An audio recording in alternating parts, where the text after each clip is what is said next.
Hello everybody and welcome to another video. This is... Sorry. Am I disturbing you? Sorry, I just had to settle the dog. But it's more of a slow living in London sort of week this week. I don't really have much in the diary and I didn't really have much to do. So I thought, let me just take you on a week of my life, basically. We're currently halfway through the week and I have realised I haven't really talked to you guys about the downstairs of this house. I mentioned a few videos ago that I was deciding on the sitting room and what we were going to do with the sitting room. Nothing has really come to fruition yet. I haven't really ordered any paint samples because there haven't been any paint colours that I really want to try. I still think a really dark pink would look really lovely in there, and I do think a brown would look nice in there, but I don't know. The more I think about it, the more I just think I do quite like the green colour on the walls. And do I hate it enough, or do I want to change it enough to actually change it? And I don't think that I do. So what we have done is, if you saw on my Instagram a few days ago, I worked with an American brand called ASHLEIGH who are launching in the UK. That was all filmed a while ago. And as a part of that, obviously I sent a lot of products, but we don't really have much space in the house. So as you can see, where I'm standing now should have been our old antique dining table. We decided to get rid of that dining table. We also decided to get rid of our old sofa. Lots of you know that it wasn't very comfortable. Well, I didn't think it was very comfortable, neither did Chad. And I think we just wanted to go a different route in terms of the furniture that we had in our house. And it's a really exciting opportunity because obviously now we have 2 rooms to play with that we didn't really have to play with before. So we have 2 rooms we're going to focus on. I think I'm probably going to do a video in a few weeks' time dedicated fully to the dining room, but I thought I'd just update you on what's happening with the lounge and give you my sort of high-level ideas for the dining room. In terms of the lounge, I know I shouldn't be calling it a lounge, but I just prefer saying lounge because sitting room takes too long to say, but the sitting room / lounge has a new sofa. It's not the curved sofa that you would have seen in that Castlereagh video. That one was just not right for this lounge, but we actually have gone with a really beautiful linen sofa from a company called Love Your Home. It's a really beautiful, really cushioned, really deep seated sofa, and I'm absolutely obsessed with it. It's just in the house linen, and it actually has like an olive coloured piping that I've chosen for that. I think I'm gonna get mixed opinions on whether you like it or not, but it's not fully styled and it's not fully sort of laid out as how it will look. But the idea for the sitting room, living room / lounge will be sofa where it is. We've ordered the really beautiful pinstripe sort of sofa, pinstripe footstool / ottoman from a company called Rowan & Wren. They are, I think, all handmade in the UK and delivered within 8 to 10 weeks. So that's going to take a little bit of time to come here. We've chosen a sage green colour, which should sort of go with the aesthetics of the room. Hopefully it does. If not, then we will be changing the paint colour. But I think it will go really well. The olive piping on the sofa also will tie in like the greens to it. But then the armchair situation, you'll probably all know that we have a really sort of deep velvet, red claret looking armchair. That's actually going to be going. And in its place, I think we want to try and find something a little bit more traditional and something a bit more sort of interesting in terms of fabric choices. There is a company, I can't remember the name of the chair that I've seen, but I'll pop a picture on the screen of the sort of chair that we're looking for, but I think it will be slightly smaller. I actually want to have 2 chairs in this room and a footstool / ottoman, but I think maybe the room is a bit too small for that. So I think we're just gonna go with 1 armchair over in the corner, have a footstool. So the plan for the sitting room is to add in a lot more sort of texture, pattern, colour, and just sort of alter the sort of fabrics we have in there. The reason I opted for a beige linen is because I think when you're investing in a sofa should be sort of plain. I don't think you should have a really bold coloured sofa because you can add cushions, you can add sort of throws onto it, and I think it adds as a good backdrop to just have quite a standard sofa. We were going to choose a really dark green or a dark brown sofa, but I think it would have just dated really quickly. And I also like the idea that you have the accents that have the sort of interest in them. So when we're going to choose the armchair, obviously the footstool we've got is a pinstripe. The armchair, I'm thinking some different type of fabric, maybe something a bit busier. And then we can have sort of plain cushions on there. We can dress it really nicely. I think the sort of combinations of the pattern against the plain linen will look quite cozy and look quite collected. And I think it will just look really lovely. And then probably the last thing we need to do in the room, I always talk about curtains. I need to do the curtains. I just have to do the curtains. I absolutely detest these curtains. The curtains we have all the way through the house at the moment they're literally in every single room, are these velvet champagne curtains that just look a bit crushed velvet, and I've never really loved them, but they've just worked for now. But I think what I'm going to do is I'm going to have to head to some sort of fabric, sort of like warehouse, and try and find some really interesting fabrics and probably try and commission my own curtains. I'm not going to make my curtains myself because I am not a seamstress. I don't know if anyone's noticed, but the curtain in the kitchen is made very badly. And it's just not my forte. I can sew, but not very well. So I'm going to have them professionally made, and then we need to pop in a fireplace. Now I'm going to ask you guys for your help on the fireplaces, because I actually asked you, I don't even know when, a few months ago. And in all honesty, it didn't write anything down, and I haven't looked back at the comments, so I can't remember what you were all saying.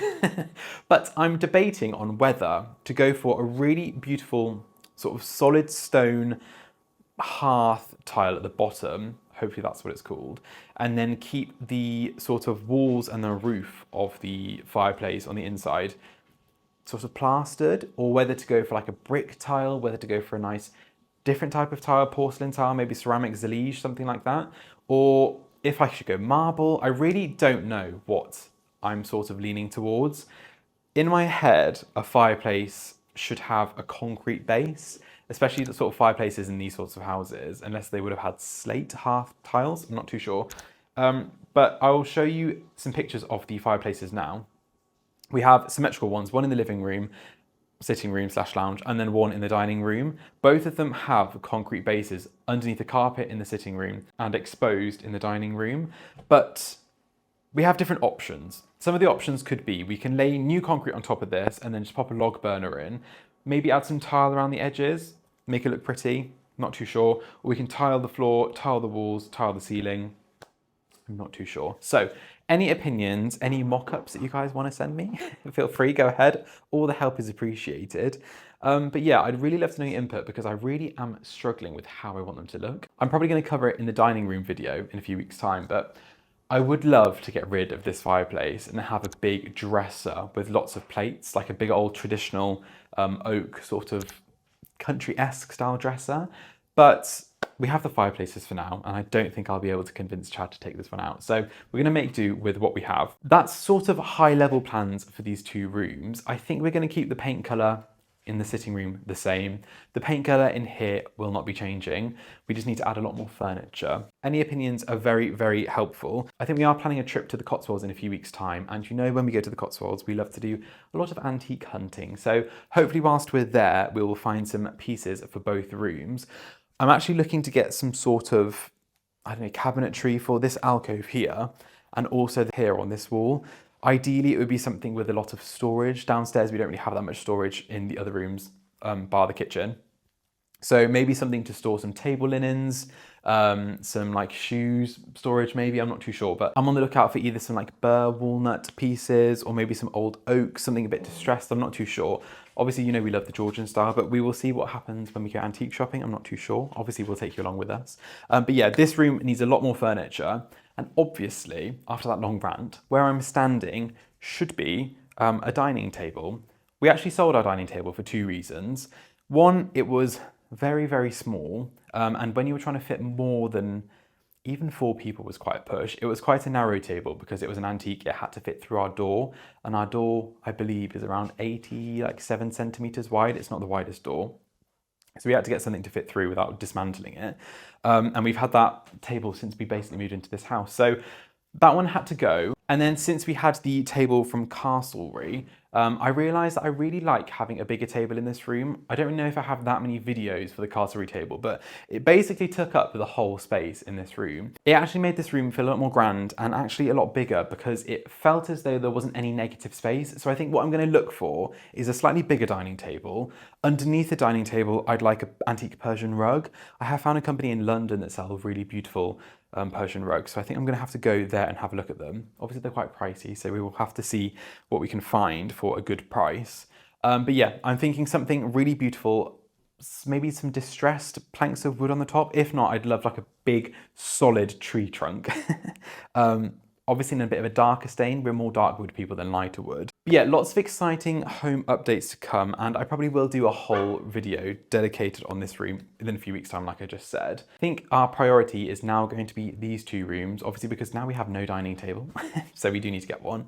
But what we've realised since finishing the kitchen is that the rest of the house just really needs to be finished. I need to pull my finger out and get it done. So if anyone has any other feelings or opinions on this room and what we should do with it, I'd be very interested to know. So leave a comment down below, let me know what you think. In other news, nothing really exciting has happened this week.